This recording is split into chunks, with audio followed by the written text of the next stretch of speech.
Assalamualaikum warahmatullahi wabarakatuh. Hai teman-teman, perkenalkan nama saya Hafizah. Saya dari Prodi KI tahun 2020 ingin mempresentasikan hasil tugas saya. Sebelum menonton, jangan lupa di like, di subscribe, di komen, and share ya. Selamat menyaksikan. Jangan di-skip ya teman-teman.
lanjut ya.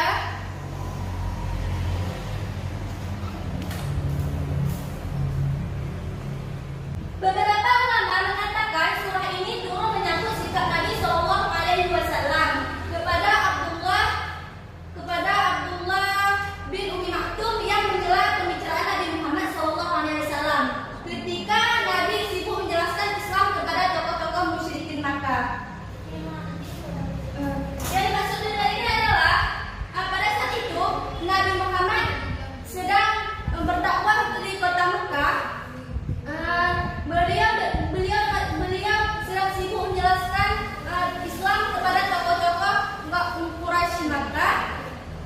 Datanglah seorang buta yang bernama Umi Maktum yang tidak tahu bahwa Nabi Muhammad sedang sibuk menyiarkan Islam kepada para pemuda-pemuda Quraisy. Umi Maktum ini menyela pembicaraan Nabi Muhammad dan memotong pembicaraannya sehingga berkenan di hati Nabi, namun beliau tidak menegurnya. Hanya saja nampak pada air muka beliau merasa tidak senang. Maka dengan sikap Nabi Muhammad kepada Umi Maktum itu, maka Allah menurunkan surat Abasa ini. Paham anak ya? Sudah jelas ya? Nanti ibu lanjutkan.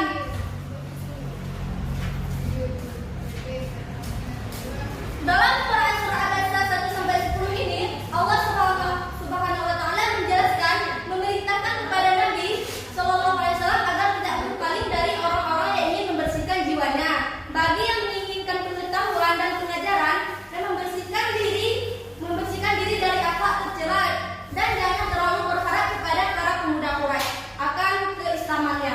Allah juga memerintahkan kepada Nabi Shallallahu Alaihi Wasallam agar tidak mengkhususkan memberi peringatan kepada seseorang, namun wajib menyampaikannya kepada siapa saja. Tidak membedakan kaya ataupun miskin, pejabat atau rakyat biasa. Sambutan yang baik kepada orang yang datang dan membutuhkan itu lebih baik dan wajib. Ya, kita lanjut. Dan yang kedua, di sini ada Quran surat Al-Mujadilah yang berbunyi, Ya ayyuhalladzina amanu idza qailtum lakum nasu, yang artinya, wahai orang-orang yang beriman, apabila dikatakan kepadamu berilah kelapangan di dalam majelis-majelis, maka lapangkanlah, niscaya Allah akan memberi kelapangan untukmu. Dan apabila dikatakan berdirilah kamu, maka berdirilah, niscaya Allah akan mengangkat derajat orang-orang yang beriman di antaramu dan orang-orang yang diberi ilmu beberapa derajat, dan Allah Maha teliti apa yang kamu kerjakan.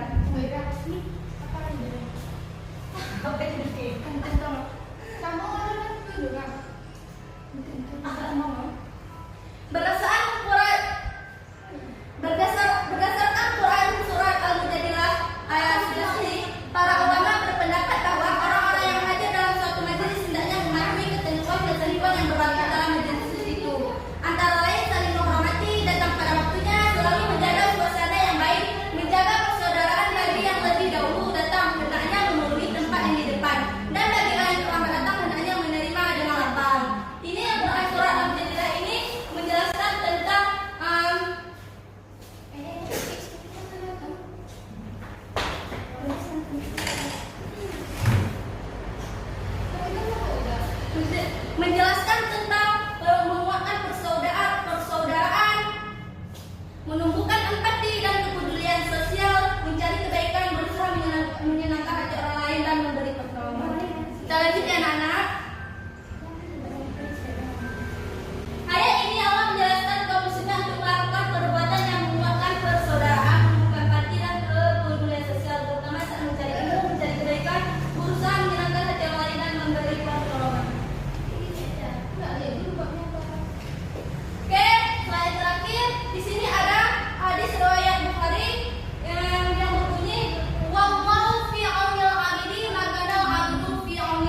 Baik Bu, jadi kita hikmah menuntut ilmu ataupun hikmah dari materi Ibu yang disampaikan ini adalah bagi kita itu harus wajib menuntut ilmu dari kecil, dari hayunan hingga kelialahan. Nah jadi menuntut ilmu adalah salah satu kewajiban bagi kita karena di era sekarang ilmu itu sangat dibutuhkan, apalagi sedikit ilmu yang kita punya bakalan dengan era sekarang itu akan ketinggalan karena banyak ilmu yang harus dikuasai di zaman sekarang ini.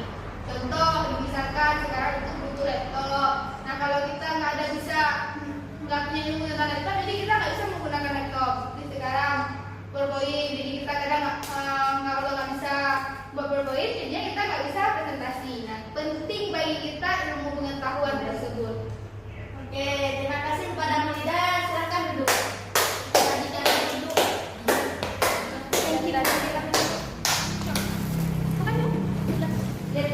Oke, materi kita hari ini sudah habis.